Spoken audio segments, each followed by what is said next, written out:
What is going on, guys? Welcome back to the DS Asylum. I'm your warden, Dimitri Strine, and today, this is now my third time trying to record this video, so it's not going to go up on time. The first time I tried to record it, in which it would have gone up on time, I didn't have my microphone on. That made me feel hella stupid.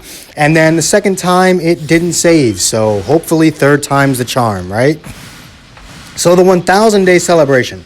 As we know from the video and stuff, the Ultra Goku was the final surprise, quote, from the, for the 1,000 day celebration, meaning it ends with him, meaning we can now properly judge the 1,000 day celebration. Now, if you ask people whether they think this celebration was good or not, they're most likely going to say no for two main reasons. One, the lack of Chrono Crystals, and two, the lack of events. However, I want to say this, we actually did get some good stuff during this celebration.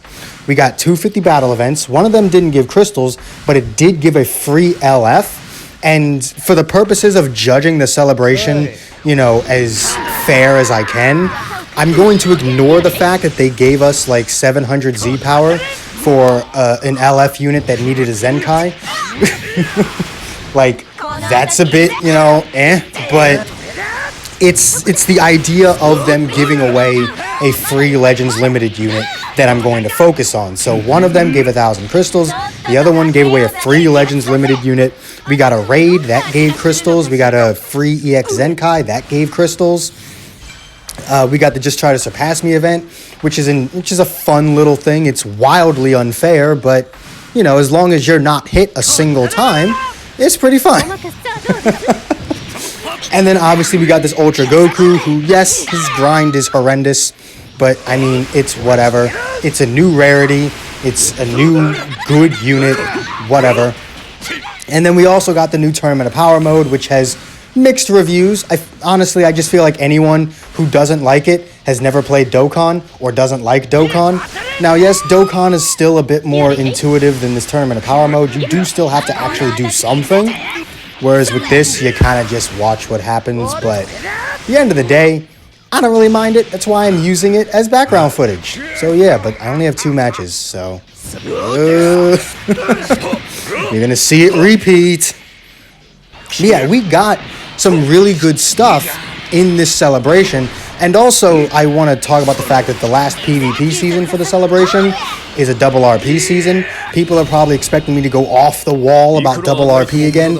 However, this time I'm okay with it, simply because you get 1,000 Z power for this Goku by being at battle rank 50, and double RP does make it easier to get to battle rank 50. It makes it a pain in the ass to actually rank in PvP past that point, but in terms of getting to rank 50, double RP makes it a lot easier, making this Z power a lot more accessible for people who usually don't play PvP all that much. So in this one instance, I am okay with double RP. But yeah, anyway, we got a lot of good stuff. My problem, and the reason why I say Dragon Ball Legends does not do celebrations well, is because it was too damn long. Everything was so spaced out. Because the celebration was damn near 2 months long. By the time the celebration actually ends, I believe it will have been 2 months. At the very least, a month and a half. And that's way too long for the amount of content that you're giving. And I understand why. There are 2 main reasons why I believe they do this. One, the longer a celebration is live, the more time they have for people who have never played the game before to see that there's a celebration going on and download the game simply because there's a celebration. And 2, it allows them to release more banners. Now, my thing with that is they didn't really need to release a bunch of banners, because if we're being honest with ourselves, the most hype thing to come out on the summon side was the new hit. In fact, I would say the transforming DKP and the hit were easily more hype to people than the LF Rose, which is kind of sad, because LF Rose is a thing that people have wanted for over a year at this point. People really wanted a Legends Limited Rose Goku Black. We finally got it, and pretty much the unit that came out right before him and right after him were just more hype to people. So, sorry, Rose. And the fact that a lot of people severely underestimate the power of that extreme bleed just because a handful of units in the game are immune to it. It's just like, shut up. Shut up. It's like, yeah, there's probably one person, one unit on the opposing team that isn't affected by the extreme bleed. Fucking whoop-de-doo. But in terms of the summons, they didn't need to release that. I feel like just releasing LF Rose, that step up, and then the Legends All-Star would have been fine. Because the way they would have done it is, if this celebration only lasted about 2 weeks, and we got everything we've gotten over the past 2 months in that 2-week period, you would have used the crystals you had from before the celebration to summon for Rose, and then you would have gotten a good, like, 5,000 crystals at least, you know, from events alone to summon for Hit and Revival Goku. Like, you would have gotten those, like, 5,000 crystals within that 2-week period, and that is good. In comparison to what we normally get, that's amazing.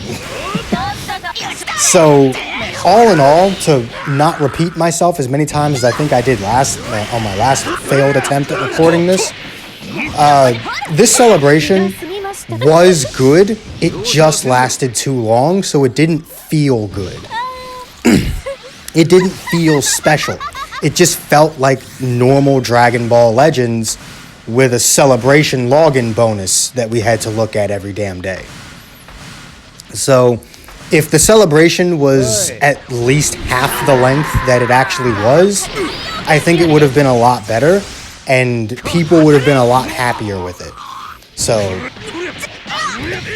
final thoughts, Bandai, stop making your celebrations last for 94 years, alright? 2 weeks. 2 weeks for normal celebrations, 3 weeks for your anniversary. That's all you need. Once you get to a month, your celebration is too long and you don't have enough content to fill it. And even if you did have enough content to fill it, a celebration still doesn't need to be that long. Like, I honestly don't even want you to just keep the length of the celebration but add more content. I would rather you just shorten the celebrations. Because a celebration is supposed to feel special, but if 70% of the year is taken up by celebrations, it doesn't feel special anymore. Like, the Black Friday celebration started with UI Goku, and technically that celebration did not end until halfway into January. Like, that's 2 months. That by itself looked like it was actually 2 months, but it went through November, December, and January. So there were 3 different months, not 3 whole months, but 3 different months in which this celebration existed in. And it's like, that's literally a fourth of the year. That 1/4 of the entire year was taken up by one celebration.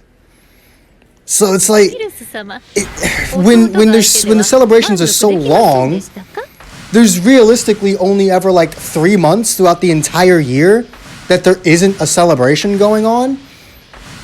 And it makes them not feel special. It just feels like Dragon Ball Legends. It doesn't feel special. So they really need to make their celebrations shorter.